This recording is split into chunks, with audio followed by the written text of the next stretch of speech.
Hello there. Hello, hello, hello. We are live. My name is Lee Matthew Jackson, and it has been 3 weeks since my last confession. Yeah, I've taken 3 weeks off and I've had an amazing time. We are so excited to announce the birth of Edison David Jackson. He has rocked this household for the last 2 weeks, and he has not yet discovered that day is for being awake. He thinks day is sleep and night is awake time. So please forgive me if I look pretty shattered right now, although thankful for the filters that you can see. First of all, before we get on with the content, I would really love to know who is watching, so please hit me up in the comments, give me some emojis, let me know if the sound is okay. I haven't touched this rig for a little while. Then we did some spring cleaning and I unplugged everything and then plugged it all back in to the places I thought it needed to go. So I have no idea if you can even hear me right now. I'm just guessing that people can hear me. And I want to share with you some confessions over the next few minutes. And I would really appreciate if you were also as honest with me. So share with me your confessions. We have a thumbs up, which is awesome. So that means people can hear. So what we'll do is we'll dive into the content. Then we will have a bit of an open conversation with whoever is here. So let's kick off with excuses that held me back from success. Let's set the scene. I have run businesses for many years, and yet there have been approximately 4 excuses that I have battled with on a weekly basis. The reason I'm in business is because I want to pursue my dreams. I want to own the company. I want to have ideas. I want to pursue those ideas. I want to fail and I want to succeed. Now, that might sound interesting that I want to fail. I don't really want to fail. I want everything to succeed. But equally, I understand that that failure is a platform for success. Sometimes you have to work out what's wrong or what goes wrong to be able to learn how to do things better. And yet, throughout all of my working life, be it employed or be it in business, there have been some core excuses that have held me back. I want to share with you the core business excuses that I have battled, but also how we can rebut the objection. If you think about it, when a potential client, approaches you and you give them the price and they come at you with some objections, you probably have some answers to each one of those objections to help close the sale. So why don't we do the same with ourselves? When we have an exciting idea and yet we find ourselves holding ourselves back because of these common excuses, why don't we have some common rebuttals to those excuses? The first one is, for me at least, is that I just don't have the time. Now, this is a huge excuse for everybody. I don't have the time, and I definitely don't have the time right now because I've got a newborn baby. Yeah, so I've got a newborn baby. I'm sleeping about 4 to 5 hours a night, if that. I'm waking up at 2 a.m. and taking over so that I can do bottle feeds, etc., so my wife can go to bed. Then I come into the office and I've got 2 companies to run, so I've got all sorts of things that I've got to do. I've got my emails to check. I am really busy and I do not have the time for this new thing, this new idea. I'm just too busy. And yet, that is just an excuse because we can make time when things are important. And often when we look at the time that we are spending, it's not important time that we are spending. I remember I was in a mastermind a few months ago and I was explaining that Event Engine was taking up too much of my time and I needed to be released from Event Engine as much as possible so that I could focus on all of the content creation, etc., that I was doing. This is content creation, so is the podcast, so is everything else I get involved with. And somebody flipped it on its head and said, actually, no, you're doing the wrong thing. Your skills and your talents should be focused right now on Event Engine. Event Engine is growing. It needs your time and your talent and your expertise and your experience. And you're actually placing your time and talent in the wrong place. Yes, go ahead and create the content, but then leave everything else to other people. That means allowing the production to be done by others. Rather than me recording videos, doing lives and recording podcasts, and then me writing notes, and then me editing them down, and then me creating social media posts and all of the other stuff that comes with it, have my team do that so I can focus on what is important at that time, which is focusing on the new products in Event Engine and growing that business. So often when we say I don't have the time, it's simply because we've chosen a whole load of unimportant things or things that we don't need to be doing, which gives us the impression that we do not have the time to do something that is of value, that is of worth to our business. So I would encourage you to rebut that excuse instantly and say, I don't have the time right now, but I could probably make the time by reviewing what it is I do on a day-to-day basis and then work out, does that thing that I do equate to the talent that I have? Should that be something that somebody else can do to free me up for more important things? If you therefore have the idea of an amazing course or an amazing new business idea, but you feel you don't have the time, I would encourage you, look at those things that are sapping your time. What can you outsource? What can you even drop? There are things that I do on a weekly basis that I probably don't even need to do, and I have to check myself regularly to see where I'm wasting time. Before we go on to the next point, I would say a big time waster for me was social media for a long time. I was spending anything from 5 to 10 hours a week, if not more, answering people in groups, getting stressed out and having arguments and having conversations and helping people as well. All good stuff, all networking. But it was too many hours. So I was wasting time in Facebook groups. Funnily enough, there's a lot of people probably watching in the Facebook group right now. Hi there. I was wasting too much time.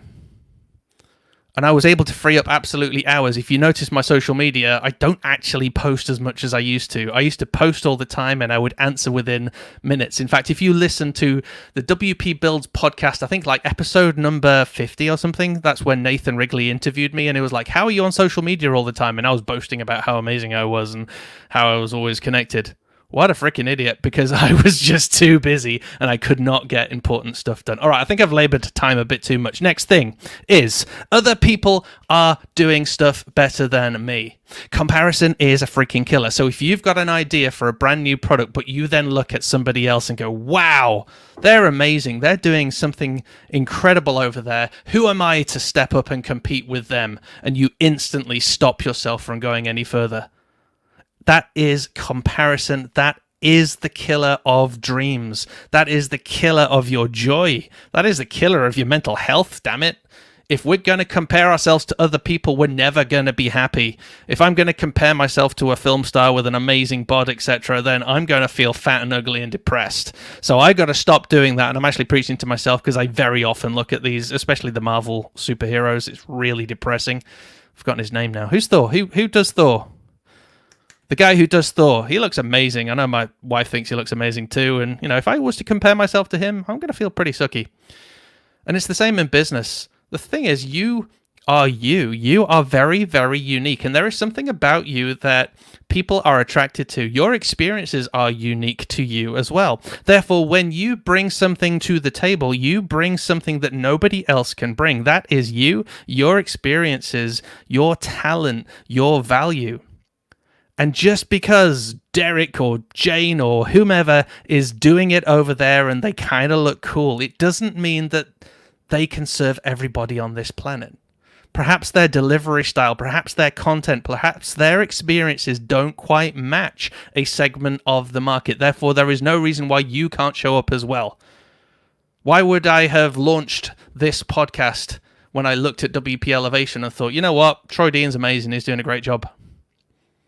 This podcast, this group, this live stream would not exist if I have decided that Troy Dean was doing a great job and never, ever went for this. But no, I recognize that, yes, Troy Dean is doing a great job, but I also have something that I can bring to the table, something that is unique, something that is different. It's a different message. I can help promote Troy and other people. At the same time, I can grow my own audience because I recognize that I have something that people will resonate with. Some people will go to WP Elevation, some will go to You Gurus, and some will come to Agency Trailblazer, and that is absolutely fine. So I was able to rebut that excuse by recognizing that I had something different to bring to the table. Variety is the spice of life. If you see somebody doing what you think you want to do, Don't hold yourself back. Go for it, because you bring you to the table, your experience, your stories, your journey, and there will be a group of people who will become your tribe, who will follow what you do, get involved, be your clients, whatever that's going to look like. So please, if you see other people doing it better than you, that's fine. Let them do their thing and you do your thing. All right, so we've covered 2 so far. Number 1, don't have time. Make time. Get rid of the stuff that's distracting you. 2, other people are doing it better than me. Shut up. You're awesome. Do what you do. Show up as you. Next, no one will pay what it's worth. This is a big excuse. No one's going to pay. No one's going to pay for my course. No one's going to pay for the Discovery Blueprint. Who's going to pay for that? Who's going to pay $100 for that? Oh, who's going to pay $175 for that? Now it's gone up. Well, 2 people have so far. Thank you very much. I shared that yesterday when we did the new launch price. But equally, many others have bought into that already. I did have the imposter syndrome. I did have the worry that people were not willing to invest in the value that I had to provide through that one particular course. On the flip side, I've sold website subscriptions to people on multiple occasions for multiple thousands of pounds.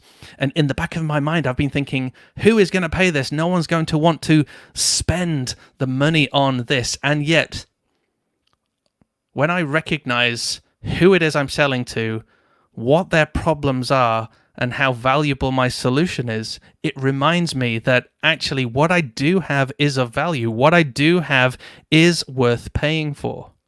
People are paying me in Event Engine to run a system that has had years and years of development, which works for them. So they can log in, do what they need to do as an event organizer, and let us do the rest. That means they've not had to spend years learning how to do this. They don't have to own their own platform. They don't have all of that stress.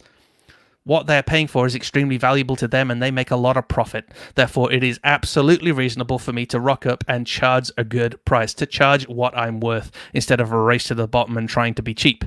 Equally, when it comes to me, an agency trailblazer, looking at selling new courses, etc., and growing our digital content to help our audience, it's pointless me saying, oh, no one's going to pay for it, so I'm not even going to launch, or no one's going to pay that money. I'm going to squeeze my prices down to the bottom, whatever. It's pointless, because what I'm creating is something that is of extreme value to people. It will help people jump, as it were. It helps them skip with the content that I create. It helps them skip months, if not years worth of working stuff out for themselves, and gives them frameworks and systems and processes that they can use in their business now. They can learn the lessons a hell of a lot quicker than they could the expensive way, which is doing what I did and getting it all wrong and then learning the hard way and then creating the systems and processes for yourself. So I have to recognize that what I have to bring to the table is of worth, and I can charge for them. Therefore, as a business owner, listen to the episode where I say stop doing stuff for free. Like, literally stop doing stuff for free. Charge what you are worth. You are freaking awesome. You bring value to the table. You bring time, talent, and experience to the table. That's years of experience in whatever field you are in. And that is of value. And people will be willing to pay for it, because people don't want to spend years trying to work it out for themselves. A great example is I'm launching a brand new community for the agency Trailblazer, so for people who are part of the course, etc. And instead of building it myself, I'm paying, I think it's $100 a month to another company to host it, because they've already built the system. I don't need to download any plugins. I don't need to maintain. I don't need to host. I don't need to worry about anything. I just pay a monthly subscription and I crack on, and I do the community. I build the community. I build the content.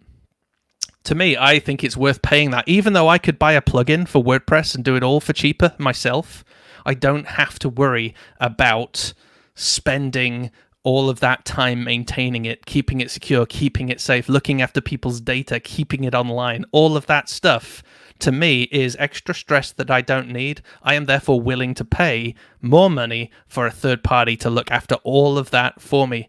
Now, wouldn't it be funny if that third party had said, what? All these plugins already exist for WordPress. Sod it, we're not going to launch our business. Well, that's a shame, because that company wouldn't be doing what they're doing, which is turning over millions and having people like Pat Flynn working with them, etc. They're doing a great job, because despite the fact there is tons of stuff out there, there are people doing it already. So there are other people doing it better than me. And equally, there are people paying hardly anything to do what they offer. And yet they still showed up, provided something of value, charged a decent price, and said, hey, there is enough business for everyone. We're going to show up with what we do well, and there will be people who see the value, and there will be people like Lee Jackson, like Pat Flynn, who will rock up and who will pay their monthly or yearly subscriptions. I hope that helps. That's a little bit of a little story. And then finally, it's going to fail, so why bother? Let me know if you've had this excuse. It's going to fail, so why bother? So if you say that, and don't bother, then it is a self-fulfilling prophecy. The thing is, you can't see into the future, because if you could see into the future, you would know the winning lottery numbers. Therefore, you'd be a freaking millionaire. So when you say to yourself, it's going to fail, so why even bother? Then just remind yourself that you cannot predict the future. You do not know if something is going to succeed or if it's going to fail. I did not know that the Discovery Blueprint was going to sell so well in its pre-sale.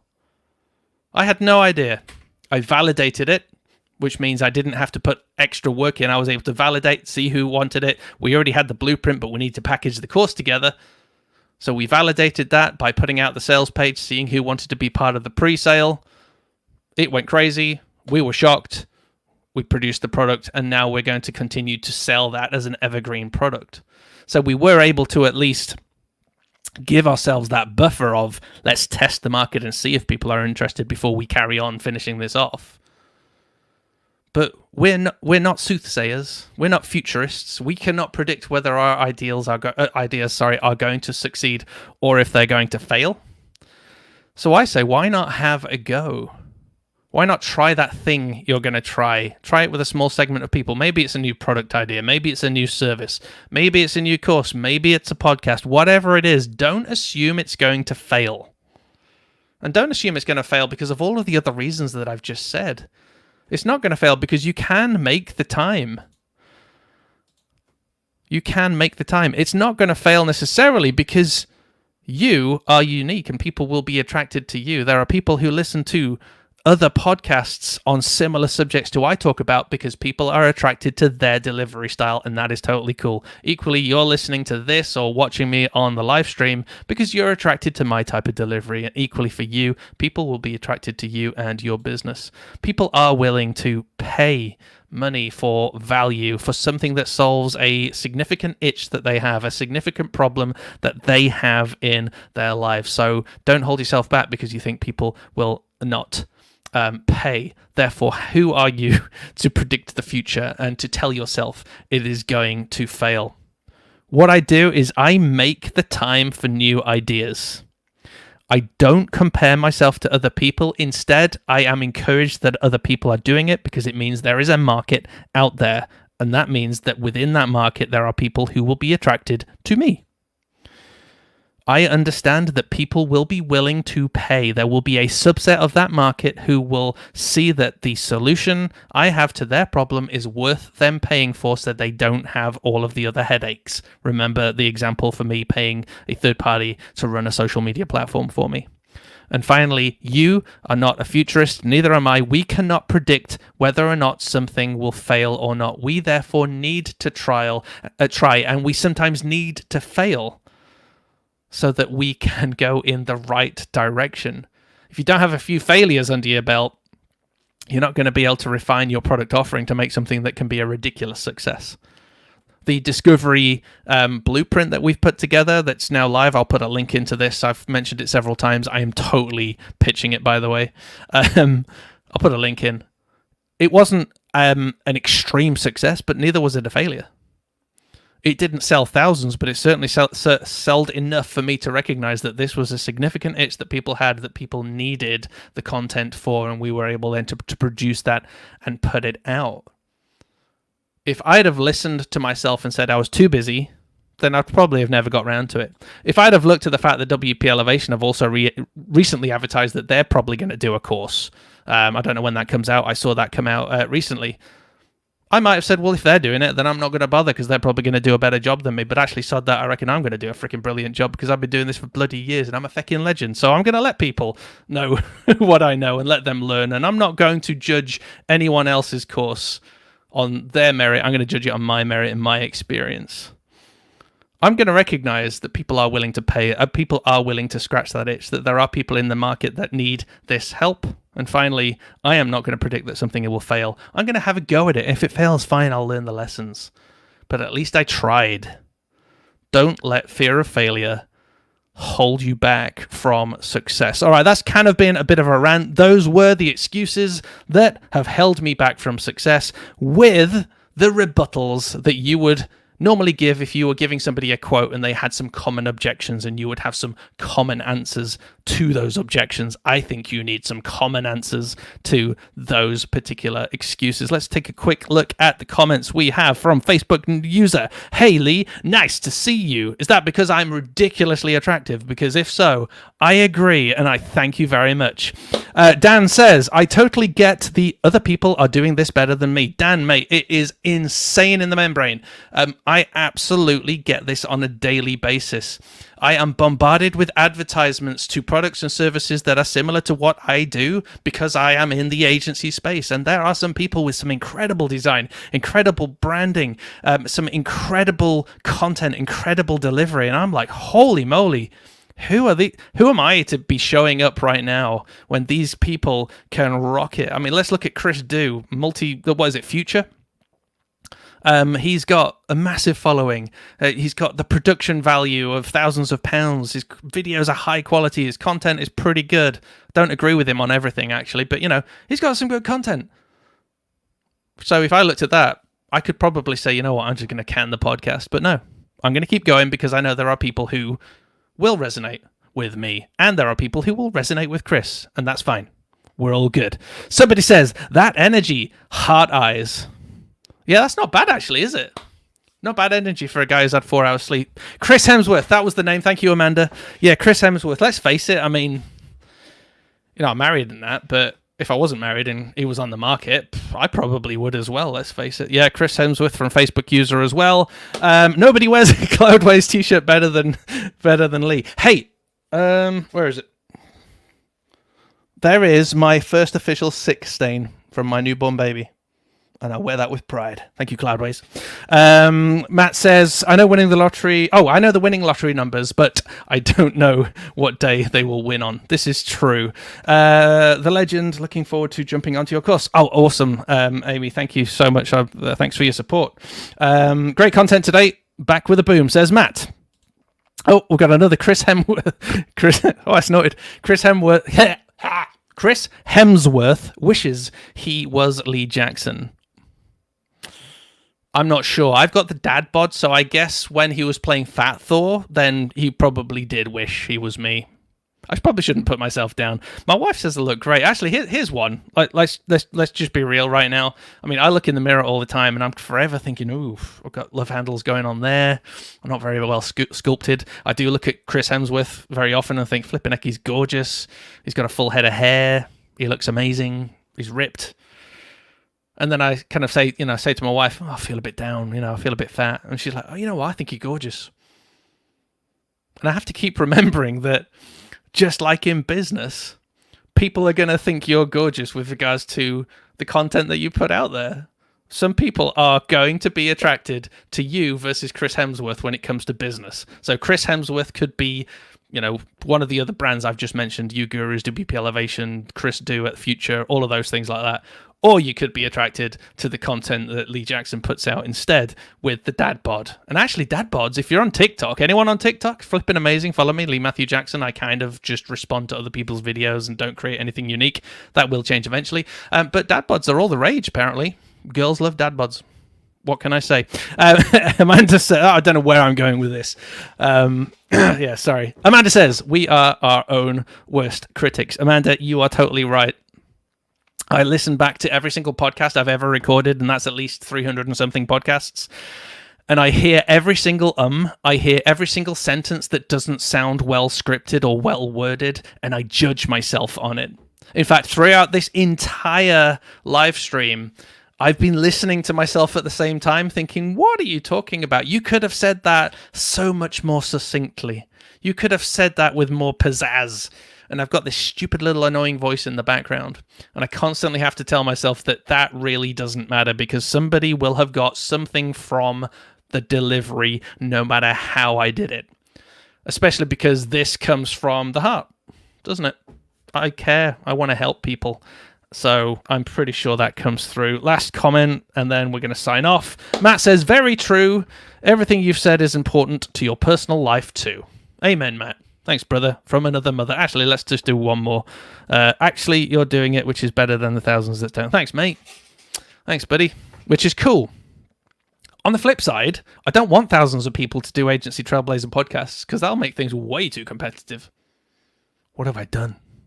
Folks, that is pretty much me done. Amanda says speechless, according to here, which is absolutely fine. Might be a bug on StreamYard. Thank you, everybody. Let's do a very quick recap. There are 4 main excuses that have held me back. Let me know in the comments what excuses have held you back and what are your rebuttals. For me, it has been I don't have time, and that's rubbish because I can make time and I can stop doing things that waste my time. Other people are doing things better than me. Well, let's just face it. Like we said, there are people that will be attracted to the Chris Hemsworth of business. Equally, there are people that will be attracted to you as well. You are unique and you have your own uniqueness that people will be attracted to and will want to work with. So let's stop comparing ourselves to other people. The next one for me was no one are going to pay for it. Well, yes, people will pay for it because they're already paying for it with other people. You have something that scratches their itch, that solves their problem. So shut up and ask for some money. It took me a long time to learn that one. And finally, it's going to fail. So why bother? And remember, we can't see the future. It's probably going to succeed in some sort of way, and even a failure is a success because it's a stepping stone on to doing things better. And with that, I feel like Yoda or Mr. Miyagi. Have a wonderful day. This has been a good time. I think we should do it in the late afternoon more often. Thank you, everybody that watched. If you're watching the replay, type in the word replay if you got this far. That means you are amazing, and you get a special prize, which is this thumbs up. Feel free to screenshot it. There you go. Right, take care. Be good. If you can't be good, be careful. If you can't be careful, remember the date. Cheerio.